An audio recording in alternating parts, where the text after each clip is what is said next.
नमस्कार दोस्तों। आज हम प्रतिफल के संबंध में ही कुछ थोड़ी आगे चर्चा करने के लिए आए हैं। पिछली बार हमने प्रतिफल के संबंध में चर्चा की थी कि प्रतिफल कैसा होना चाहिए, क्या वास्तविक होना चाहिए, कैसी क्या परिस्थितियां होती हैं, उसके संबंध में हमने पिछली बार बात की थी। पिछली बार जब हमने बात की थी तो हमने प्रतिफल का एक आवश्यक तत्व कि प्रतिफल वचन ग्रहीता और अन्य व्यक्ति द्वारा दिया जाना चाहिए, इसको थोड़ा सा छोड़ के रखा था कि इसके संबंध में आगे जब चर्चा होगी तो उसमें हम विस्तार से इस पर चर्चा करने वाले थे। तो आज उसी के संबंध में हम बात करेंगे। और दूसरी एक बात, इस चर्चा में दो बिंदुओं का मुख्य आधार रहेगा कि क्या एक ऐसा व्यक्ति जिसने संविदा में प्रतिफल नहीं दिया है संविदा को इन्फोर्स करा सकता है या प्रवर्तन करा सकता है क्या। दूसरी बात रहेगी कि क्या एक ऐसा व्यक्ति जो संविदा में पक्षकार नहीं है क्या संविदा का प्रवर्तन करा सकता है या उसको लागू करवा सकता है। ये प्रश्न आप मध्य प्रदेश जुडिशरी के संबंध में जो मेंस एग्जाम होता है उसमें भी 1 या 2 बार शायद पूछा गया है, मैंने देखा है, आप भी देखें तो थोड़ा सा विशेष जोर दे के इस प्रश्न को देखें क्योंकि पूछा गया है, हो सकता है आगामी परीक्षाओं में फिर भी पूछा जाए। और प्री में भी कई बार इससे के संबंध में प्रश्न बनते हैं। तो हम देखते हैं कि हमने जब देखा था कि प्रतिफल वचन ग्रहीता और अन्य व्यक्ति द्वारा दिया जा सकता है, तो अन्य व्यक्ति द्वारा जो प्रतिफल की हमने बात की थी, भारतीय विधि में तो अन्य व्यक्ति प्रतिफल दे सकता है, परंतु अंग्रेजी विधि के अंतर्गत अन्य व्यक्ति प्रतिफल नहीं दे सकता। अब हम बात करें कि क्या एक ऐसा व्यक्ति जिसने संविदा में प्रतिफल नहीं दिया है वो संविदा को लागू करवा सकता है क्या। तो इसके संबंध में अगर हम स्थिति को स्पष्ट करने हेतु सबसे पहला मामला देखें तो सबसे पहला मामला है चिनैया वर्सेस रमैया का मामला है, जिसमें न्यायालय ने कहा था कि एक ऐसा व्यक्ति जिसने संविदा में प्रतिफल नहीं दिया है परंतु यदि वह संविदा का पक्षकार हो तो संविदा को लागू करवा सकता है। तो ये तो उस व्यक्ति की परिस्थिति हो गई जिसने प्रतिफल नहीं दिया है। अब हम देखें संविदा से अपरिचित व्यक्ति, जिसे हम कहते हैं प्रोबिटी ऑफ कॉन्ट्रैक्ट या हिंदी में कहें तो संविदा की गुप्तता का सिद्धांत। तो क्या होता है गुप्तता का सिद्धांत। तो गुप्तता के सिद्धांत के अंतर्गत या प्रोबिटी ऑफ कॉन्ट्रैक्ट के अंतर्गत एक सामान्य नियम है कि जो व्यक्ति संविदा में पक्षकार नहीं होता वह संविदा को लागू नहीं करवा सकता, इसे ही कहते हैं हम प्रोबिटी ऑफ कॉन्ट्रैक्ट। ये तो एक जनरल रूल हो गया, सामान्य नियम है कि नहीं करा सकता, परंतु हमने जैसा कि ऊपर देखा है कि यदि वह संविदा में पक्षकार है और प्रतिफल नहीं दिया है तो वह लागू करवा सकता है। इस सिद्धांत के संबंध में सबसे पहले अगर हम बात करें तो सबसे पहले ये सिद्धांत एक मामला है ट्विंडल वर्सेस एडकिंसन का बात, जिस मामले में इस सिद्धांत को प्रतिपादित किया गया था। और दूसरा है डनलव न्यूमेट्रिक टायर्स एंड कंपनी, इस मामले में इस सिद्धांत को सबसे प्रथम लागू किया गया था। इस सिद्धांत की अगर हम बात करें तो इस सिद्धांत की जब 6वीं लॉ कमीशन की रिपोर्ट आई थी तो उसमें इस सिद्धांत की आलोचना भी की गई थी और कहा गया था लॉ कमीशन की रिपोर्ट में कि कई बार परिस्थितियां ऐसी हो जाती हैं कि एक पारिवारिक संविदा के माध्यम से समझौता या विवाह व्यवस्था होती है जिसके संबंध में ऐसा व्यक्ति भी संविदा को लागू करवाने का अधिकार होना चाहिए जिसके लाभ हेतु संविदा की जाती है। अब हम भारतीय विधि की अगर परिस्थिति की बात करें तो भारतीय विधि में स्पष्ट रूप से उल्लेख कहीं नहीं है कि एक ऐसा व्यक्ति जो संविदा में पक्षकार नहीं है संविदा को लागू करवा सकता है कि नहीं करवा सकता, परंतु कई सारे न्याय दृष्टांतों के माध्यम से ये सुनिश्चित हो जाता है कि ऐसा व्यक्ति जो संविदा में पक्षकार नहीं है संविदा को लागू नहीं करवा सकता। सबसे पहला अगर हम मामला देखें तो जमुना प्रसाद वर्सेस राम अवतार 1911 का मामला है, जिस मामले में न्यायालय ने इस स्थिति को पूर्ण रूप से स्पष्ट कर दिया था कि एक ऐसा व्यक्ति जो अगर संविदा में पक्षकार नहीं है वह संविदा को लागू नहीं करवा सकता।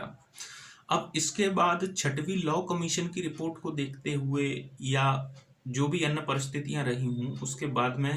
उन्हीं परिस्थितियों को देखते हुए MC Chacko versus state of ट्रवनकोर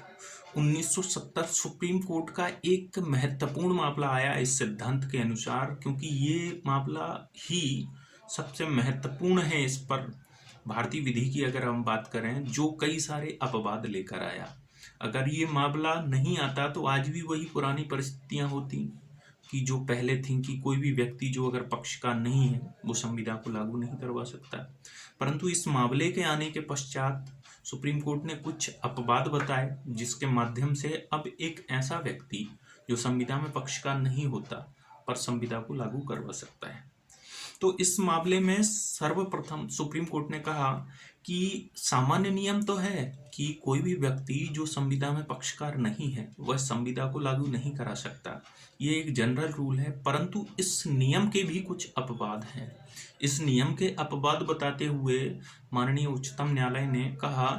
कि एक ऐसा व्यक्ति जिसके लाभ के लिए अगर संविदा की जाती है, भले ही वह संविदा में पक्षकार ना हो, तो संविदा को लागू करवा सकता है। दूसरी बात बताई कि जहां पारिवारिक व्यवस्था या व्यवस्थापन के संबंध में संविदाएं की जाती हैं, तो परिवार के अन्य सदस्य भले ही वह संविदा में पक्षकार ना हो, संविदा को लागू करवा सकते हैं। और अन्य भी इसके अपवाद हैं जिन पर भी हम बात करते हैं। सबसे पहला एक अपवाद है, अन्य है न्यास। जब किसी संपत्ति में किसी व्यक्ति के पक्ष में कोई न्यास सृजित कर दिया जाता है, तो ऐसा व्यक्ति भले ही उस संविदा में पक्षकार ना हो, उस संविदा को प्रवर्तित करा सकता है। अब न्यास के संबंध में थोड़ा सा हम रिलेटेड प्रोविजन देखें तो संपत्ति अंतरण अधिनियम की धारा 100 के अंतर्गत न्यास के संबंध में बात की गई है। वहां पर बताया गया है कि जब कोई संपत्ति पक्षकारों के कार्य द्वारा या विधि की क्रिया द्वारा किसी व्यक्ति को धन देने हेतु एक प्रतिभूति या सियोरिटी बन जाती है, तो उस संपत्ति पर न्यास सृजित हो जाता है। अब दूसरा हम बात करें तो पारिवारिक व्यवस्था या विवाह व्यवस्थापन के संबंध में जो संविदाएं की जाती हैं, उसके संबंध में कोई भी ऐसा व्यक्ति जिसके लाभ के लिए वो संविदा की गई है, ऐसी संविदा को प्रवर्तित करा सकता है। अब इसके संबंध में ये विनिर्दिष्ट पालन भी करा सकता है। रिलेटेड प्रोविजन की अगर मैं बात करूं तो विनिर्दिष्ट अनुतोष अधिनियम की धारा 15C, अगर आप बेहतर समझना चाह रहे हैं तो डायरेक्ट खोल के बैठें। 15C जब खोल के देखेंगे तो वहां मिलता है हमें कि जहां संविदा विवाह व्यवस्थापन या एक ही परिवार के मध्य समझौता हो, समझौते के माध्यम से हो, तो जो व्यक्ति ऐसी संविदा से लाभ प्राप्त करता है वह संविदा का विनिर्दिष्ट पालन करा सकता है। जैसे दो भाइयों के मध्य बंटवारा होता है और एक भाई को थोड़ी सी अधिक प्रॉपर्टी दे दी जाती है, इसलिए